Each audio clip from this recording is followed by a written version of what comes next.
এটা ঈশ্বরের বাণী কি? বাইবেল না বেদ? ঈশ্বরের বাণী বাইবেল, তাহলে বেদ কি? আজকে এটা যদি ঈশ্বরের বাণী বলে তাহলে কুরআন ঈশ্বরের বাণী নয়, গীতা ঈশ্বরের বাণী নয়, তাহলে তো সবই তো ঈশ্বরের বাণী। অবিদ্যার বাণী কি হবে? এগুলা দিয়ে কি আমরা ঈশ্বরের গুণকর্ম স্বভাব জানতে পারবো? এই সৃষ্টি কিভাবে চালাচ্ছে ঈশ্বর, সে চালাচ্ছে না কে চালাচ্ছে? এইসবগুলোর জন্য তো আজকে আমরা পথভ্রষ্ট হয়ে গেছি না। আমরা বেদ, সনাতন ধর্মের যে ধর্মগ্রন্থ বেদ থেকে আমরা বঞ্চিত হয়ে গেছি। আজকে আমাদের দেশে আমরা বিদেশি হয়ে গেছি। দেখি একটা বাংলা দেখি।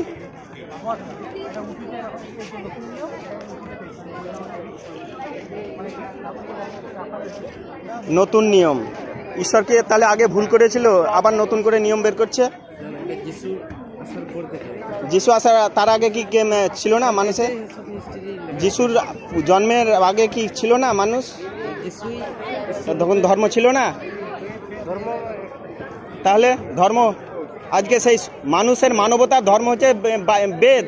সেই বেদের প্রচার বাদ দিয়ে যে মানুষের যদি গল্প কাহিনী প্রচার করি তাহলে তো আমাদের তো শেষ দুনিয়া।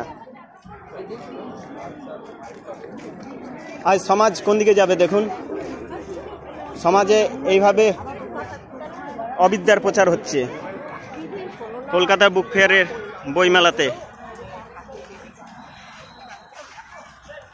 লক্ষ লক্ষ ভিড়ের মধ্যে দেখুন আমরা যে সত্য সনাতন বৈদিক ধর্মের ধর্মগ্রন্থ নিয়ে এসেছি, আজ আমাদের এই ধর্মের দিকে মানুষ নেই, সব অধর্মের দিকে একেবারে ছুটছে।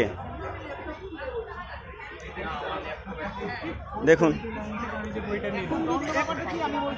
আজকে দেখুন আমাদের এই বেদ প্রচার অভিযান নিয়ে বাংলাকে যে আমরা রক্ষা করার জন্য চলে আসছি, বেদ প্রচার অভিযান দিয়ে মানুষকে সত্য সনাতন বৈদিক ধর্মের শান্তির বার্তা দেওয়ার জন্য কত দাঁড়ে দাঁড়ে ঘুরে বেড়াচ্ছি, কিন্তু আমাদের প্রতি মানুষের নজর নেই। ভ্রান্তের দিকে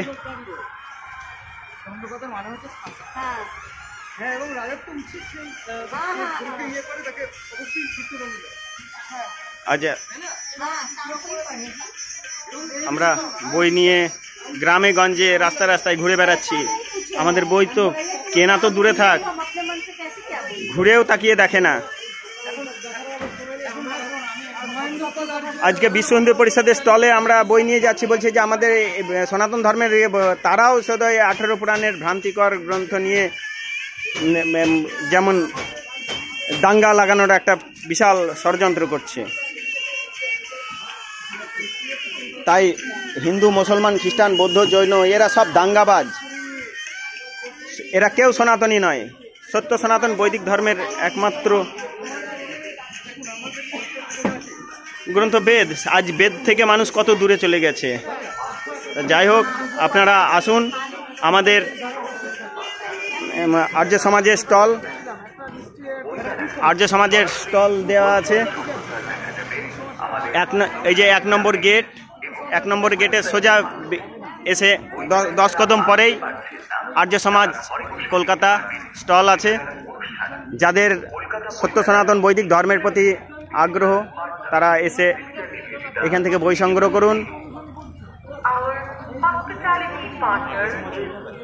হ্যাঁ, আর্য সমাজ কলকাতা।